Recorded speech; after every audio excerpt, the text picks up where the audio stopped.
वर्षापासून सातत्याने प्रयत्नशील आहे। भारतीय संविधानाच्या माध्यमातून आपण लोकशाही शासन व्यवस्था स्वीकारली आहे। आपल्या संविधानाची काही प्रमुख वैशिष्ट्ये आहेत। सरनाम्यामध्येच आम्हाला या देशात कुठल्या प्रकारची सामाजिक, राजकीय व आर्थिक व्यवस्था निर्माण करायची आहे याचे थोडक्यात परंतु सार रूपाने विवेचन करण्यात आले आहे। लोकशाही, समाजवादी, धर्मनिरपेक्ष गणराज्य हे संविधानाचे उद्दिष्ट आहे। स्वातंत्र्य, समता व बंधुता, सामाजिक, आर्थिक व राजकीय न्याय, वैचारिक अभिव्यक्ती, श्रद्धा व धार्मिक स्वातंत्र्य ही आपली मूल्ये आहेत। डॉक्टर बाबासाहेब आंबेडकरांनी ह्या देशाला संविधान समर्पित करून आज 75 वर्ष होत आहेत। तरी पण बहुतांश लोकांना भारतीय संविधानाने दिलेल्या हक्क व कर्तव्याची अजून जाणीव झालेली नाही। संविधानाने समाजातील गोरगरिबांना अधिकार देऊन सत्तेत भागीदारी बनण्याकरिता फार मोठी भूमिका घेतलेली आहे। डॉक्टर बाबासाहेब आंबेडकर म्हणतात, माणसाला माणसाप्रमाणे जगण्याचा अधिकार प्रत्येकाला मिळालाच पाहिजे। स्वातंत्र्य, समता, बंधुत्व व न्याय प्रत्येक माणसाला मिळणे हा त्याचा जन्मसिद्ध हक्क असून लोकशाही पद्धतीने स्वतः जगा आणि दुसऱ्यालाही जगू द्या या सूत्राचा आदर्श माणूस, सुज्ञ माणूस, विचारवंत, बुद्धिवान माणूस घडविण्याचे कार्य, महान कार्य डॉक्टर बाबासाहेब आंबेडकरांनी आयुष्यभर केले। भारताचे संविधान इथल्या बहुसंख्य बांधवांनी वाचले नसल्यामुळे त्याला त्यात आपल्यासाठी हक्क व अधिकार नेमके किती दिलेले आहेत, भारतीय आणि आपल्या त्याचा फायदा कसा उचलता येईल, भारताच्या संविधानाने दिलेल्या हक्क आणि अधिकाराची अंमलबजावणी कशी करायची, ती कशी होते, कुठून होते, कोण करतो याची सर्व माहिती आजपर्यंत बहुसंख्यकांना झालेली नाही। भारताच्या संविधानाने देश चालतो, पण देशातीलच लोकांना याची जाणीव नसल्याने इथल्या बहुजन समाज आणि त्या आजही जागृत नसल्याने त्याची प्रगती पाहिजे तशी होऊ शकली नाही। डॉक्टर बाबासाहेब आंबेडकरांनी संविधानात मूलभूत अधिकाराबरोबरच मार्गदर्शक तत्वांचाही समावेश केला। स्मृतींना मी विनम्र अभिवादन करते आणि सर्वप्रथम आपणा सर्वांना संविधान दिनाच्या मंगलकामना देते। आज भारतीय संविधान दिन आणि या दिनानिमित्त भारतीय संविधान दिन गौरव समिती तालुका कामठी या सर्वांनी इथे हा कार्यक्रम आयोजित केलेला आहे। खरं तर हे काम खूप मोठं आहे, कारण की हे काम करणं सोपं नाही आहे, म्हणजे आणि इतक्या 14 वर्षापासून तुम्ही ते सतत करता आहात, तर खरंच ही गौरवाची बाब आहे। आणि म्हणून मी एकदा सर्वांना म्हणते की या गौरव समितीसाठी टाळ्या होऊ द्या। आजच्या या कार्यक्रमाचे उद्घाटक माननीय डॉक्टर युगल रायलू सर, सेवानिवृत्त HOD धरमपेठ कॉलेज। अध्यक्ष म्हणून लाभलेले माननीय विजय पाटील सर, अध्यक्ष भारतीय संविधान दिन गौरव समिती, जी आज आपला हा कार्यक्रम आयोजित करते आहे।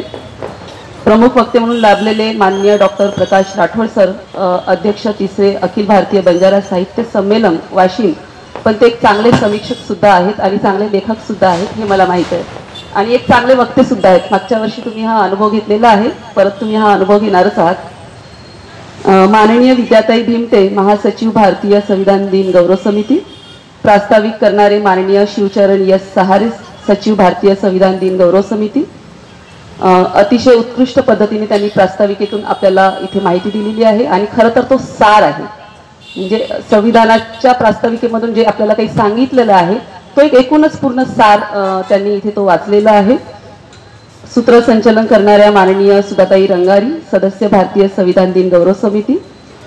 आणि आपण सर्व बसलेले इथे श्रोते, रसिक आणि विचारवंत आणि जागृत असे नागरिक, कारण की ज्याला संविधानाप्रती आस्था आहे, म्हणजे देशाप्रती आस्था आहे, ते सर्व नागरिक इथे जमलेले आहेत, म्हणून मी आपणा सर्वांनाही वंदन करते। आज आपण इथे 75 म्हणजे अमृत महोत्सव साजरा करण्यासाठी संविधान दिनाचा जमलेलो आहोत। 75 वर्ष ही मोठी गोष्ट आहे, म्हणजे 75 वर्ष झालेले आहेत। तसं आपण आपल्या देशाचा किंवा आपला हा मागचा इतिहास जेव्हा पाहतो तेव्हा 4,500 वर्षापूर्वी पासून जी आपल्याला जे गुलाम बनवण्यात आलं होतं, ते मेंदू जे गुलाम झालेले होते आणि शोषणाची जी परंपरा होती, त्या मानाने हे 75 वर्ष म्हणजे अगदी थोडे आहे. पण तरी या 75 वर्षात आपण काय मिळवलं हा जेव्हा आपण विचार करू तेव्हा आपण बरंच काही मिळवलं. म्हणजे जी आपली अवस्था होती 4,500 वर्षापासूनची आणि ब्रिटिश काळापर्यंत आपण म्हणूया, पण त्यानंतर भारत स्वतंत्र झाल्यानंतर 75 वर्षात एवढ्या भरारीने आपण जी प्रगती केली ती फक्त संविधानामुळे. म्हणजे एक संविधान जर उत्कृष्ट असं असेल, त्यात न्याय, समता, बंधुता, स्वातंत्र्य असेल, जे बुद्धाचं तत्वज्ञान आहे, आणि ते संविधान सर्व माणसांना माणूस समजून इथे प्रगतीच्या संधी देत असेल, तर ते संविधान 75 वर्षात इतकं काही करू शकते.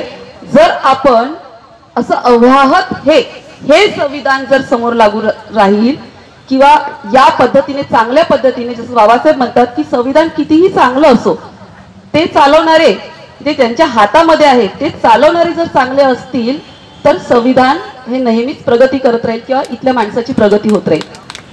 पण हे जर संविधान परत जे शोषणाची परंपरा घेऊन समोर आलेले आहेत किंवा जी मानसिकता त्यांची आहे की इथला हा समाज जो आहे याचं शोषणच होत राहावं आणि ती शोषित मानसिकतेच्या हातात जर आपण ते संविधान परत सोपवणार असू तर परत काय होऊ शकतो हे 10 वर्षात आपण अनुभवलेलं आहे. म्हणजे 75 वर्षातले 10 वर्ष आपल्याला वजा करावं लागतील 2014 पासून जे काही आतापर्यंत होत असेल ते, आणि त्या 10 वर्षात जी आपली हानी झालेली आहे आणि तो काळ समजा जे आपण इथपर्यंत आलेलो, अजूनही आपल्याजवळ बरंच काही आहे, म्हणजे अजूनही हातातलं आपलं काही गेलेलं नाही आहे, अजून वेळ गेलेली नाही आहे, म्हणून आपल्याला पुन्हा दुपटीने काम करावं लागणार आहे. म्हणजे 14 वर्षापासून तुम्ही काम करता आहात तर 14 वर्षापासून जे तुम्ही काम करतायत त्याच्या दुपटीने परत करावं लागणार आहे. म्हणजे ती ऊर्जा जी आहे ती दुप्पट वाढवावी लागणार आहे. इथे बसलेले जे नागरिक आहे याच्या दुप्पट आपल्याला नागरिक परत त्या पेंडलमध्ये हा पेंडल वाढवावा लागणार आहे. किंवा नुसतं या दिवसानिमित्त नाही तर प्रत्येक दिवस हा संविधान दिन म्हणून मला साजरा करायचा आहे, कारण की याच्यानंतर जे होईल जर आपण हे केलं नाही तर परत 4,500 वर्षापूर्वीची जी गुलामी होती ती यायला वेळ लागणार नाही आणि मग ते बंध तोडण्यासाठी परत आपल्याला किती संघर्ष करावा लागेल हे आपल्याला माहित आहे. बाबासाहेबांनी जो आपल्याला संविधान दिलेलं आहे त्यात राज्य समाजवाद आहे. संविधानाने दिलेला राज्य समाजवाद आणि याचे जनक कोण आहेत तर बाबासाहेब. राज्य समाजवाद ही कल्पना जरी जर्मनीकडून आलेली असली, बाबासाहेब तेव्हा जर्मनीला गेले आणि तो अभ्यास करून आले राज्य समाजवादाचा, आणि बाबासाहेबांनी तिथून आल्यानंतर इथे संवैधानिक राज्य समाजवाद तो कसा असेल यावर अभ्यास केला आणि त्या संविधानामध्ये तो राज्य समाजवाद संविधानिक तो आणण्याचा इथे प्रयत्न केला आणि तो अक्षरशः पूर्ण आपल्या संविधानामध्ये त्याचे जे मूल्य आहेत ते ओतप्रोत करून भरलेले आहेत. जेव्हा संविधान निर्मिती झाली तेव्हा समाजवाद आणि धर्मनिरपेक्ष हे शब्द जरी नव्हते पण त्याच्यातले जे मूल्य होते तोच म्हणजे समाजवाद, कारण त्यामध्ये प्रत्येक नागरिकाला त्याचे हक्क होते माणूस म्हणून, व्यक्ती म्हणून. म्हणजे बाबासाहेबांनी राज्यघटनेत स्त्री म्हणून वेगळे अधिकार किंवा स्त्रियांसाठी वेगळे कायदे ते फक्त त्यांना समान एका दिशेने आणण्यासाठी वेगळे कायदे केले असतील, पण स्त्री म्हणून जे आम्हाला हक्क दिले ते व्यक्ती म्हणूनच दिले आहेत. म्हणजे शिक्षणाचा हक्क पुरुषांचा वेगळा आणि स्त्रियांचा वेगळा असा नाही आहे.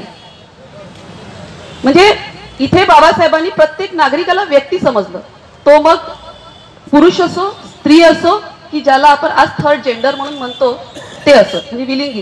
खरं तर थर्ड जेंडर पण त्यांना म्हणायला नको, कारण त्यांना आपण थर्ड जेंडर म्हणू तर फर्स्ट जेंडर कोण होईल, पुरुष. म्हणजे परत आमच्याकडे दुय्यम जेंडर. म्हणजे जी ही मानसिकता ती आपल्याला तोडावं लागेल. म्हणजे इथे कोणी फर्स्ट जेंडर नाही, सेकंड जेंडर नाही, थर्ड जेंडर नाही, आम्ही व्यक्ती आहोत. मग हे जे व्यक्ती आहेत इथे संविधानाने या तिघांनाही समान कायदे केलेले आहेत, समान न्याय आहे, समान संधी आहे. मग हे करीत असताना बाबांनी जो राज्य समाजवाद होता तो संवैधानिक स्वरूपातून इथे दिलेला आहे आणि म्हणून संवैधानिक राज्य समाजवादाचे जनक हे बाबासाहेब ठरतात. कारण की यामध्ये गरिबी निर्मूलनाचा कार्यक्रम आहे. संविधानामध्ये गरीब जनता कशी एका सगळे समानतेच्या याच्यावर येतील हा कार्यक्रम त्याच्यामध्ये आहे. आणि इंदिरा गांधींनी मग नंतर त्याच्यामध्ये समाजवाद आणि धर्मनिरपेक्षता हे दोन मुद्दे टाकलेले आहेत. आणि त्यानंतर मी आजपर्यंत असं म्हणते की अंशतः समाजवाद लागू झाला, अंशतः, पूर्णतः नाही. कारण की जे भांडवलशाहीचं लोड आहे ते आपल्या देशात पण पोहोचलेलं आहे.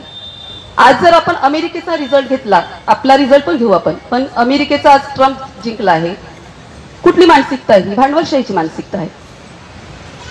म्हणजे मुठभर लोकांच्या हातामध्ये सत्ता जाईल आणि परत अनेक लोक म्हणजे जे संख्येने जास्त आहेत त्यांच्यावर आपल्याला कसं राज्य करता येईल हे स्वरूप थोडं वेगळं आहे. म्हणजे आपण जर आपल्या देशातली जाती व्यवस्था घेतली तर जाती व्यवस्थेमधले होणारं शोषण आणि इकडचं शोषण पाहूया आपण. मार्क्सनी भांडवलशाहीमधून होणारं शोषण सांगितलं, बाबासाहेबांनी जाती व्यवस्थेतून होणारं शोषण सांगितलं. दोन्ही जवळपास सारख्या कल्पना आहेत, पण तो जे शोषणाची जी तीव्रता आहे ते जाती व्यवस्थेमुळे इथे झालं. कारण की इथे भांडवलशाहीमुळे होणारही शोषण होतं, त्याच्यातही जाती व्यवस्थेमुळे होणारं शोषण त्याच्यामध्ये भाग पडलं. म्हणजे जेव्हा एक कामगार असेल तो कामगार म्हणून होणार त्याचं शोषण वेगळं, पण तो जेव्हा दुपारची सुट्टी घेतो जेवणाची तेव्हा त्याला जातीवादाचे चटके सुद्धा बसतात. कारण की तेव्हा जे कामगार होते ते वेगवेगळ्या जातीच्या ग्रुपनुसार बसायचे. म्हणजे कामगार म्हणून होणारं शोषण वेगळं, परत त्याची जात म्हणून होणारं शोषण वेगळं, त्याच्यात ती स्त्री असेल तर स्त्री म्हणून होणारं शोषण वेगळं. म्हणजे एकाच माणसाच्या 4 प्रकारांनी शोषण. म्हणजे ही तीव्रता, शोषणाची तीव्रता भारतात जास्त होती. आणि म्हणून नुसता राज्य समाजवाद इथे आणून काही कामाचं नव्हतं, म्हणून संवैधानिक राज्य समाजवादाची कल्पना बाबासाहेबांनी इथे मांडली. आणि आज आपण जेव्हा म्हणतो की अमेरिकेला ट्रम्प जिंकलेला आहे म्हणजे भांडवलशाहीचा विळखा जो मजबूत होतो आहे. आज कामगाराच्या दृष्टीने थोड्या सोयी सवलती दिल्या जातात. 50 लाखाचं पॅकेज हेच ते आहे. 50 लाखाचं पॅकेज देऊन तुमचा मेंदू पूर्णपणे आपल्या ताब्यात घेणे आणि त्याचं जितकं शोषण करता येईल, पिळवणूक करता येईल तेवढं पिळवणूक करणे, त्याच्याकडून ते काम करून घेणे. म्हणजे तुम्हाला स्वतःचाही विचार करायची वेळ नाही आहे. तुम्हाला त्याच्यातलं काही एक दिवस मिळेल तर तुम्ही फक्त स्वतःचं काहीतरी कराल, म्हणजे स्वतःचं आरोग्य किंवा स्वतःचं थोडंसं फिरणं वगैरे. तुम्हाला असा वैचारिक दृष्टीने विचार करण्याची क्षमता वेगळ्या सामाजिक दृष्टीने तुम्ही तो सुट्टी राहिला तरी मला उद्या हे काम करायचं आहे, हे प्रोजेक्ट कंप्लीट करायची आहे, ही पीपीटी तयार करायची आहे, यातच गुंतले जा. समाजवादाकडे कसे वळा? म्हणजे हे भांडवलशाहीचं स्वरूप आज भारतातही आहे. म्हणजे आपल्याला मुलं अमेरिकेला पाठवायचे आहेत,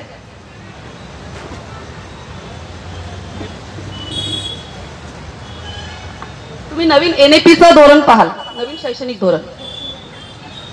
नवीन शैक्षणिक धोरणात काय म्हटलं आहे की तुम्हाला असे मुलं तयार करायचे आहेत भारतामध्ये की जे आपण जपान, अमेरिका, बाहेरच्या देशात पाठवू शकू. मग त्यासाठी त्यांनी थोडा वेळ असा विचार केला की यांना तार्किक विचार करता आला पाहिजे, चिकित्सक विचार करता आला पाहिजे. कशासाठी? तंत्रज्ञानाच्या बाबतीत. म्हणजे तुम्ही धर्माची चिकित्सा करू शकणार नाही.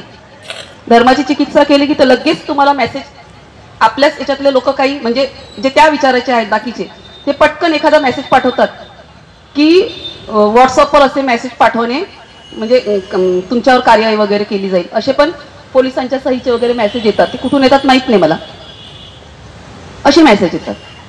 म्हणजे तुम्ही जर वैचारिक दृष्ट्या काही करायचा प्रयत्न केला तर लगेच येतं. पण इकडे आमच्या NEP मध्ये म्हटलं जातं की तुम्हाला असं शिक्षण द्या की तो चिकित्सक विचार करेल, तार्किक विचार करेल.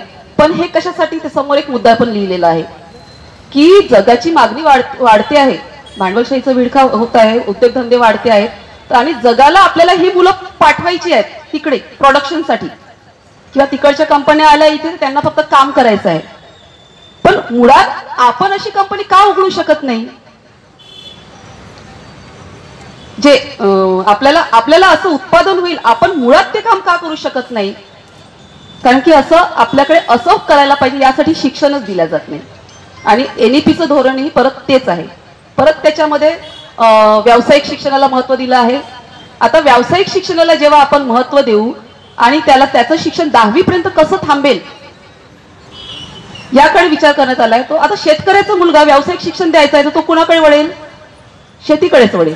लोहाराचा मुलगा कुणाकडे वळेल? लोहाराचंच काम करेल, व्यावसायिक शिक्षणचं त्याला तिथे समजा प्रॅक्टिकल करायचंय, काय करायचं, तो काय करून आणेल. आणि 12वी नंतर तुम्हाला व्यावसायिक शिक्षणामध्येच तुम्हाला गुंतवायचं आहे, तर परत तो आपलाच व्यवसाय करेल. म्हणजे जाती व्यवस्था परत कसा घट्ट करता येईल, जाती व्यवस्थेचा विळखा परत कसं घट्ट करता येईल, याचं मेन काम आजची NEP करते आहे. शैक्षणिक धोरण, नवीन शैक्षणिक धोरण जे आलेलं आहे. म्हणजे बघा, म्हणजे एकीकडे आपल्याला संविधानाचे राज्य आहे, एकीकडे आपण संविधान म्हणतो, आणि शिक्षणातून म्हणजे शिक्षणातून त्यांना माहिती आहे की शिक्षणातून खूप काही करू शकतो आपण. अशा प्रकारचं आपण शिक्षण आणलं, अशा प्रकारचे मेंदू जर आपण आपल्या हातामध्ये ठेवले तर समोर तुम्हाला काहीच करता येणार नाही. म्हणून मुळातून आपलं काम आहे शैक्षणिक. आपल्याला शिक्षणापासून सुरुवात, कारण की संस्कृती, ते आपली संस्कृती निर्माण करतायत. सिनेमा बघा, सिनेमातून सिरियल मधून त्यांची संस्कृती आपल्या डोक्यावर जाते आहे, आणि आपले मुलं किंवा बहुसंख्येने, कारण आपण त्याच वातावरणात राहतो, ते आपल्या डोक्यात भिनते आहे. आणि या संस्कृतीचा उपयोग करून म्हणजे इथली धार्मिक सत्ता, राजसत्ता या दोघांचंही कोणी संचलन करत असेल तर ही संस्कृती. आणि आपण इथेच फेल झालेलो आहोत की आपल्याला तशी संवैधानिक संस्कृती निर्माण करता आली नाही. आपल्याला लोकशाहीवादी कुटुंब निर्माण करता आले नाही. आपण लोकशाही सांगताना इथे सांगतो, पण माझं कुटुंब लोकशाहीवादी होईल का, म्हणजे माझ्यासह बोलते आहे मी, म्हणजे ही जबाबदारी माझी सुद्धा आहे. मग माझं कुटुंब लोकशाहीवादी झालं का, मी संविधानात दिलेले लोकशाहीचे जे मूल्य आहेत ती मी माझ्या घरात पेरले का. मग असे लोकशाहीवादी कुटुंबच तयार झाले नाही तर जे संविधान आहे त्याचं मी काय काय म्हणजे कसं त्याला हे करू, त्याचं संचलन करू, किंवा माझ्यामध्ये ते कसं दिसेल, मी कसं अभिव्यक्त करू, माझ्यातच नाही तर माझ्यात अभिव्यक्त होईल का. ही पण गोष्ट आपल्याला विचारात घेण्यासारखी आहे. आपण प्राचीन काळाचा विचार केला, बाबासाहेबांनी तो केला. म्हणजे जेव्हा बाबासाहेबांनी इथल्या प्राचीन धर्मग्रंथांचा अभ्यास केला तेव्हा त्यांना दिसलं की प्राचीन वैदिक साहित्यामध्ये शोषणाचीच परंपरा आहे. मेंदू कसे गुलाम होतील. त्यांनी आधी वेदाचा अभ्यास केला आणि वेदांचा अभ्यास केल्यानंतर त्यांनी सांगितलं की या वेदामध्ये काहीच नाही आहे. अथर्ववेदाचं उदाहरण देऊन म्हणतात की ती बाई सुंदर आहे, ती दुसऱ्या म्हणजे तिचं लग्न झालंय तर त्या बाईला वश कसं करायचं याचं मंत्र अथर्ववेदामध्ये आहे. मग हे वेद जर आम्हाला असं सांगत असतील मग याच्यामध्ये अभ्यास करायचं काय आहे, याच्यामध्ये काहीच नाहीये. आणि नंतर वेद मागे पडून मग स्मृती आल्या आणि स्मृतीनंतर मनुस्मृतीचं त्याचं कायद्यात रूपांतर झालं. आणि हा मनुस्मृतीचा कायदा आजही इथल्या जनमानसामध्ये आहे. म्हणजे आपली राज्यघटना निर्माण झाली, पण राज्यघटना ही फक्त सरकारी यंत्रणेमध्ये, सामाजिक ठिकाणी वावरतानाही अजूनही आम्हाला मनुस्मृती दिसते आहे. मनुस्मृती नसती तर मणिपूर जळलं नसतं. मनुस्मृती नसतं तर एक स्त्री म्हणून जे काही अवहेलना मला राजकीय म्हणजे आपल्या सरकारी ठिकाणी वगैरे पुष्कळ ठिकाणी किंवा समाजात पण एक स्त्री म्हणून जे मला जे काही सोसावं लागतं ते सोसावं लागलं नसतं. ही मनुस्मृतीचीच देण आहे. म्हणजे स्त्री म्हणून मी असंच वागलं पाहिजे, किंवा पुरुष म्हणून या पुरुषांनी असंच वागलं पाहिजे, किंवा या जातीतल्या व्यक्तीने असंच वागलं पाहिजे, ही मनुस्मृतीचीच देण आहे. म्हणून मनुस्मृतीचा जो कायदा जो आपण जाळला, मनुस्मृती आपण जाळली पण ती अजूनही पूर्णपणे जळली नाही. आणि म्हणून 75 वर्षामध्ये आपल्याला संविधान महोत्सव आपण हा जो साजरा करतोय अमृत महोत्सव, तो साजरा करताना आपल्याला याही गोष्टी लक्षात घ्याव्या लागेल की जी मनुस्मृतीला आपण तेव्हाच जाळलं होतं आणि त्या मनुस्मृतीचा कायदा आजही आपल्या मानगुटीवर बसलेला आहे. 2 दिवसाआधीच निकाल लागलेले आहेत. सर्वांना अवाक करणारे निकाल आहेत. म्हणजे आम्ही सत्तेत आलोच असतो असं नाही, पण कमीत कमी विरोधी बाकावर तरी बहुसंख्येने असतो. आज ती पण अवस्था नाही आहे. म्हणजे जिथे विरोधी पक्षच नाहीत मग लोकशाही कशी. विरोध करणारे कोण. लोकशाही म्हणजे माहित आहे ना आपल्याला की जे सत्तेत असतात आणि विरोधी पक्ष विरोध करतात. जेव्हा कायदा मान्य होईल सर्वांमते तेव्हा तो कायदा होईल. आता विरोध करणारेच कोणी नाही तर कोणतेही कायदे आले तरी काय फरक पडणार. म्हणजे सर्रास येतील ते कायदे. मग हा विरोधी पक्षच नसणे मग लोकशाही कशी. आपण तर म्हणतो आपल्या देशात लोकशाही आहे, मग ही लोकशाही कशी गेली. म्हणजे जी आता जात म्हणजे अशी अवस्था होते की आपण लोकशाहीला शोधत आहोत.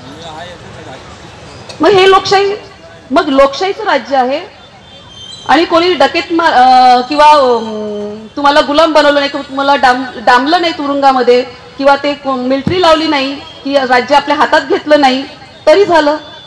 कशाने झालं? संविधान हातात घेऊनच झालं ना. त्याच नियमानुसार केलं त्यांनी. पण त्यांनी नवीन तंत्रज्ञानाचा उपयोग केला आणि आपण नवीन तंत्रज्ञानाचा उपयोग करताना आपण ते तंत्रज्ञान उपयोगात येऊ नये म्हणून आपली शक्ती कमी पडली. ईव्हीएमच्या संदर्भातील लढे आपल्याला अजून तीव्र करायला हवे. ही सर्वात महत्वाची आजची गरज आहे, सर्वात महत्वाची. तेव्हाच आपण पुढच्या वर्षीचा हा कार्यक्रम करू शकू. येणाऱ्या 5 वर्षानंतर जी परिस्थिती राहील की नाही माहित नाही. आता जर आपल्याला काही करायचं असेल, जसं आपण स्वातंत्र्यासाठी लढलो, आपलेच लोक लढले, जे लोक लढले नाहीत ते आज सत्ता उपभोगत आहेत. जे लढलेच नाही त्यांनी अजूनपर्यंत तिरंगा नव्हता लावला आतापर्यंत आपल्या मुख्यालयावर, आता लावतायत. ज्यांनी तिरंग्याविरुद्ध आंदोलन केले, त्यांनी तिरंगा नाकारला होता, जे स्वातंत्र्य लढ्यात कधी लढलेच नाही तरी क्रांतीवीर म्हटले, ते आज सत्तेचा उपयोग करून घेत आहेत, उपभोग घेत आहेत. आणि म्हणून आपल्याला आपल्याला ही जी लोकशाही आहे, जी 75 वर्षाचा आपण काळ अनुभवला आहे, जो 70 वर्षाचा किंवा 50-60 वर्षाच्या मध्ये आपली जी प्रगती झाली आहे, ती प्रगती आपल्याला अजून वाढवायची असेल किंवा येणारी आपली पिढी माणुसकीने जगता येईल असं वाटत असेल, की माणूस म्हणून आपल्याला जगता यायला हवं, तो आपला हक्क आहे. महात्मा फुले म्हणतात की स्त्री पुरुष इथल्या यांना निसर्गतः ते अधिकार प्राप्त झाले आहेत, निसर्गतः ते स्वतंत्र आहेत. मग तुम्ही आम्ही कोण त्यांना बळजबरी गुलाम करून ठेवणारे? निसर्गाच्या विरुद्ध आहे ते. पण माणूस असा आहे की मेंदूच्या बळावरती शोषणाची परंपरा लादून निसर्गाच्या विरुद्ध जातो आणि निसर्गाच्या विरुद्ध जाऊन आपल्यावर शोषण लादतो आणि मुठभर लोकांच्या हातामध्ये सत्ता ही एकवटली जाते. आज जे भांडवलशाहीचं स्वरूप दिसतं आहे ते ब्राह्मणिझमच आहे. आणि आपल्या देशातली जी लोकशाही आहे, जी आतापर्यंत होती, ज्याच्यावर आपल्याला अभिमान होता किंवा अजूनही राहायला हवा, म्हणजे माझ्या राज्यघटनेवर मला अभिमान आहे, त्यामध्ये काय असेल तर बुद्धिझम आहे. ब्राह्मणिझम आणि बुद्धिझमचा हा जो लढा आहे, हा आपल्याला बुद्धिझमला वर नेण्यासाठी आपल्याला तीव्र करावा लागणार आहे. अनेक बाबतीत, म्हणजे अनेक पातळींवरती. मला जीवन जगताना अनेक पातळी, जिथं जिथं मला ब्राह्मणिझम आणि बुद्धिझम, माझा बुद्धिझम मला कसा वर नेता येईल, ब्राह्मणिझम जिथे जिथे आडवा येतं तिथे माझा लढा कसा तीव्र करता येईल, हे माझ्यासह मी हे बोलते आहे. आपल्याला हे सर्व करावं लागणार आहे. मला असं वाटतं की आजच्या दिवशी जरी आपण हा प्रण केला की ईव्हीएमच्या संदर्भात मला लढा तीव्र करायचा आहे, आता आपल्याला जनतेलाच आंदोलन करावं लागणार आहे. कारण की हरणारे नेतेही आंदोलन करत नाही. आम्ही मगाशी सर्वांनी मी बोलत आलो की एकही म्हणत नाही का बरं हरलो तर आपण काहीतरी करावं, का बनत नाही. आता म्हणून आपल्या जनतेला, जसं आपण स्वातंत्र्यासाठी लढलो होतो, स्वातंत्र्य लढ्यामध्ये आपण सगळे भेदभाव विसरून आपण लढलो होतो, त्या सगळ्या तसंच परत आपल्याला आज पुन्हा एका नव्या स्वातंत्र्यासाठी आपल्याला लढावं लागणार आहे. एवढे मी बोलते आणि थांबते. मला इथे बोलवलं त्याबद्दल मी आयोजकांचे आभार व्यक्त करते. जय हिंद. नमस्कार दोस्तों, हमारे न्यूज़ चैनल न्यूज़ इंडिया को लाइक कीजिए, शेयर कीजिए, अनसब्सक्राइब कीजिए. हम मिलेंगे फिर. धन्यवाद.